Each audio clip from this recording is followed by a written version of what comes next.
શહેરની સાગોટાની શેરીમાં લાગ્યો ચૂંટણી બહિષ્કારનો બેનર। શહેરના વોર્ડ નંબર 8માં આવેલી છે સાગોટાની શેરી। સાગોટાની શેરીમાં રહેતા રહીશોની માંગ નહીં સ્વીકારતા લગાવ્યો ચૂંટણી બહિષ્કારનો બેનર। વિસ્તારમાં અશાંત ધારા લાગુ કરવા રહીશોએ છેલ્લા 3 વર્ષથી કરી છે તંત્રમાં રજૂઆતો બાદ પણ કોઈ કાર્યવાહી ન થતા સ્થાનિકોમાં તંત્ર સામે ભારે રોષ। સાગોટાની પ્રથમ અને બીજી શેરીમાં કુલ 500 જેટલા મતદારો છે। અશાંત ધારો લાગુ નહીં થાય ત્યાં સુધી એક પણ ચૂંટણીમાં મતદાન નહીં કરવાનો સ્થાનિકોનો નિર્ણય।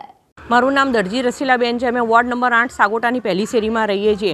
અમારી અશાંત ધારાની માંગણી છે। અહીંયા અમે 3 વર્ષથી અશાંત ધારાની માંગણી કરેલો હોવા છતાં પણ નથી કલેક્ટરમાંથી અમને કોઈ સારો જવાબ મળતો નથી, સીએમ તરફથી નથી, પીએમ તરફથી કોઈ તરફથી અમને સારો જવાબ મળેલો નથી અને આગળ શું પ્રોસેસ થાય અમને જણાવતા નથી, જેથી અમે આ કંટાળીને અમારા અશાંત ધારાની માંગણીને લઈને ચૂંટણીનો જ બહિષ્કાર કરીએ છીએ। હવે અમે જ્યાં સુધી અમને અશાંત ધારો નહીં મળે ત્યાં સુધી અમે ચૂંટણીમાં કોઈ પણ અમારા પહેલી શેરી અને બીજી શેરીના મતદારો વોટ કરવા જશે જ નહીં।